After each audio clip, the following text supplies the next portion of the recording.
Hello students, तो आज के स्टूडियो में हम सीख रहे हैं धंधाकीय संशोधन पद्धतियां, बिजनेस रिसर्च मेथड, बीआरएम। आज का वीडियो दोनों मीडियम के लिए यूजफुल रहेगा। मैं दोनों मीडियम में कंप्लीट एक्सप्लेन करने वाला हूं। जो चैप्टर हम सीख रहे हैं उसका नाम है chi square test. Already chapter के 2 वीडियो अपलोड हो चुके हैं, जिसके अंदर हमने इंपोर्टेंट मेथड पहले सीखी थी। जो बे गुणधर्म 2 वेरिएबल वाला टॉपिक था, उसमें हमने हिस्ट्री के सम्स भी सॉल्व किए थे और 4.2 के सम्स भी सॉल्व किए थे। आज हम क्या सीख रहे हैं? आज हम फर्स्ट मेथड के सम्स सॉल्व करने वाले। जो हमारी फर्स्ट मेथड है, आप यहाँ देख रहे होंगे, अन्वयोजन्य योग्यता परीक्षण, ठीक है, test of for goodness, test of goodness of fit. तो ये टॉपिक के रिगार्डिंग हम आज सम सॉल्व करने वाले। इसमें भी 3 तरह के सम्स आते हैं, जैसे कि एक होता है प्रोपोर्शन वाला, ठीक है, प्रमाण वाला टॉपिक होता है। दूसरा जो टॉपिक होता है जिसमें हमको अप्लाई करना रहता है द्विपदी, बाइनोमियल के थ्रू हम सॉल्व करते हैं। तीसरा पॉइजन के थ्रू हम सॉल्यूशन करते हैं। आज हम फर्स्ट मेथड वाला टॉपिक सॉल्व करना सीखेंगे, जहां प्रमाण प्रोपोर्शन के हिसाब से सॉल्यूशन किया जाता है। तो क्वेश्चन 5, 4 और 5 ये 2 का सॉल्यूशन आज की वीडियो में हम सीखेंगे। तो वीडियो को प्लीज एंड तक देखना। क्वेरी तो मुझे कमेंट कीजिएगा, और कुछ समझ चाहते हैं तो उसकी रिगार्डिंग आप कमेंट कर सकते हो। प्रीवियस 2 वीडियो जरूर चेकआउट कीजिएगा। तो सॉल्यूशन स्टार्ट करते हैं। सम्स कंप्लीट राइट डाउन किया हुआ है। यहाँ पर देख रहे होंगे हमें डेज दिवस दिया गया और साथ में मांग डिमांड दिया गया। जो मांग होगा, ठीक है, जो डिमांड है वो हमारी आवृत्ति फ्रीक्वेंसी बन जाएगी, जो OI ऑब्जर्व वाली बन जाएगी, अवलोकित वाली, ठीक है। अब आगे प्रोसेस समझते हैं। आई होप सब आपको पता होगा, प्रीवियस वीडियो आपने देखा होगा। तो इसमें किस तरह से एक्सपेक्टेड, ठीक है, अपेक्षित आवृत्ति कैसे निकाला जा सकता है, तो समझते हैं। यहाँ पर प्रमाण के अकॉर्डिंग सॉल्व करना है, तो ऊपर कुछ लिखा नहीं गया, तो मानेंगे कि समान है। क्या है? समान, इक्वल है।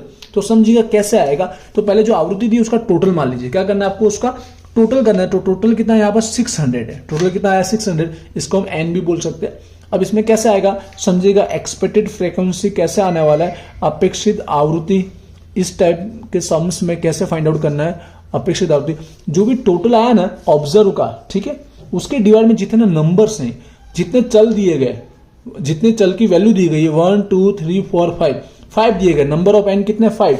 तो आपको 5 से डिवाइड कर लेना। इसका मतलब हर एक के लिए क्या होगा? इक्वल में होगा, क्योंकि वो प्रमाण को अनुपात में डिवाइड करने के लिए बोला नहीं गया। जैसे नेक्स्ट सम वाले में दिया गया है, तो उसके अकॉर्डिंग हम इसको डिस्ट्रीब्यूट करेंगे, जो अगले वीडियो में हम सीखेंगे। आज की वीडियो में अगला सम सीखेंगे। तो यहाँ पर डिवाइड करेंगे तो कितना मिलेगा? 120। तो यहाँ पर हर एक के लिए इक्वल हो जाएगी। जो एक्सपेक्टेड फ्रीक्वेंसी, अपेक्षित आवृत्ति, हर एक वैल्यू के लिए 120 बन जाएगी, ठीक है। यहाँ पे क्या प्रोपोर्शन माना गया? इक्वल, सरखा वाला हमने एज्यूम किया है, क्योंकि कोई इंफॉर्मेशन दी गई नहीं थी, इसलिए। आई होप क्लियर हुआ। आगे तो सब सेम है, आपको आता ही है, तो फटाफट सॉल्व कर लेते हैं। माइनस करेंगे तो यहाँ पर 16 आएगा, उसका स्क्वायर करेंगे तो कितना हो जाएगा? 256। और डिवाइड ई से करेंगे, 120 से इसको डिवाइड करेंगे तो फाइनल हो जाएगा 2.133। डिजिट के बाद, पॉइंट के बाद 4 डिजिट लिखेंगे। अगेन 100 में से माइनस करेंगे तो यहाँ पर माइनस का 20 आएगा, स्क्वायर करेंगे तो प्लस का 400 के डिवाइड करेंगे 123.33। आई होप ये आपको समझ में आ चुका होगा। तो हर एक को मैं सॉल्यूशन करके पहले से लिख देता हूँ, जिससे हमारा टाइम सेव हो जाएगा। क्लियर हो चुका होगा कैसे वैल्यू फाइंड आउट की। टोटल मान लेते हैं। हमारा जो काई स्क्वायर का जो है फॉर्मूला, उसका टोटल जो आ रहा है हमारा 6.6। आगे 00 आ रहा है, लिखना चाहो तो लिख सकते हो, ठीक है। तो हो गया फाइनल आंसर। तो यहाँ पर काई स्क्वायर का जो हमारा टेबल, सॉरी कैलकुलेट वाला जो आंसर आया है वो 6.600 आया है। क्लियर हुआ होगा। अब हमें अगले वाले स्टेप में क्या करना रहता है आपको पता ही है, कंपेरिजन करना है जो हमारा टेबल वाला होगा उसके अकॉर्डिंग। तो टेबल वाला सम्स में दिया कि नहीं दिया एक बार देख लेते हैं। वैसे एग्जाम में दिया गया होगा, यहाँ पर दिया नहीं गया, तो देखते हैं कैसे फाइंड आउट किया जाता है। तो सबसे पहले आपको डिग्री ऑफ फ्रीडम वो फाइंड आउट करना है। तो यहाँ पे हमें n का नंबर देखना है, 1 2 3 4 5। तो n - 1 मतलब 5 - 1 इज इक्वल 4, ठीक है। यहाँ पर हमें वैल्यू नहीं बताया।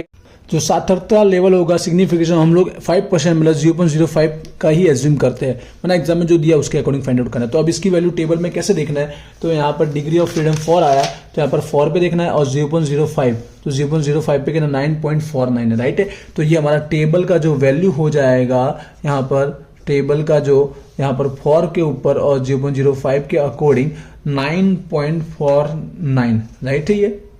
अब कंपेयर कर लेते हैं। जो हमारा कैलकुलेट वाला आया है उसका आंसर और जो टेबल का आंसर है, तो हमारा 6.6 है और यहाँ पर टेबल के अकॉर्डिंग 9.4 है, तो हमारा लेस देन है। लेस देन है मतलब जो हाइपोथेसिस यहाँ पर परिकल्पना होगी उसको क्या कर लिया जाएगा? स्वीकार कर लिया जाएगा, एक्सेप्ट कर लिया जाएगा। अगर लिखना है तो बस हेडिंग में आपको क्या लिखना है कि ये दोनों जो भी टॉपिक दिया गया है वो एक दूसरे से रिलेटेड नहीं है, एक दूसरे पर आधारित नहीं है, डिपेंडेंट नहीं है, बस वो आपको लिख लेना है। बता नहीं रहा कि आप इतना समझ सकते हो।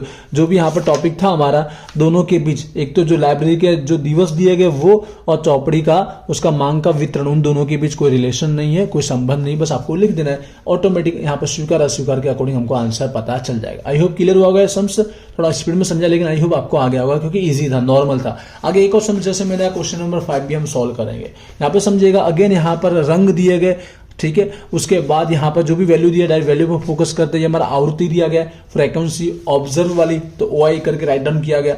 आगे सेम टेबल हमने रेडी कर दिया, सॉल्यूशन स्टार्ट कर लेते हैं।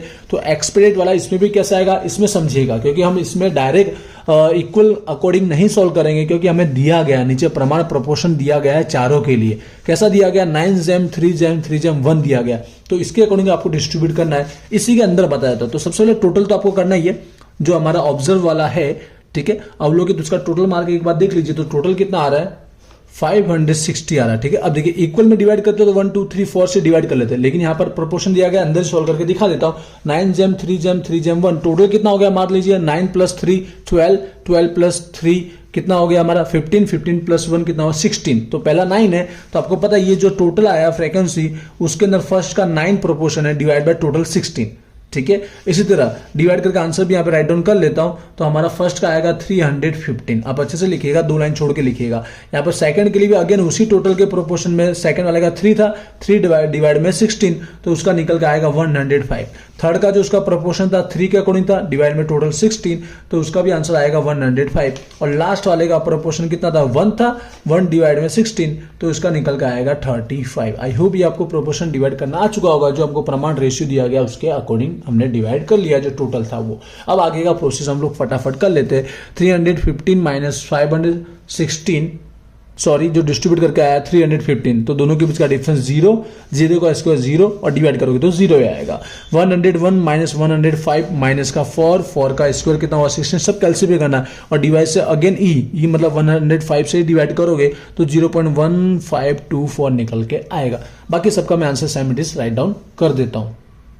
क्लियर हो गया होगा टेबल। अब इसका हम लोग टोटल मार लेते हैं। लास्ट हमारा का स्क्वायर के जो फॉर्मूले का 0.266, और लास्ट वाले 6 को हमने 7 कर दिया, क्योंकि उसके बाद भी 6 था। टेबल क्लियर हो गया। आगे फाइनल हम डिसीजन दे देते।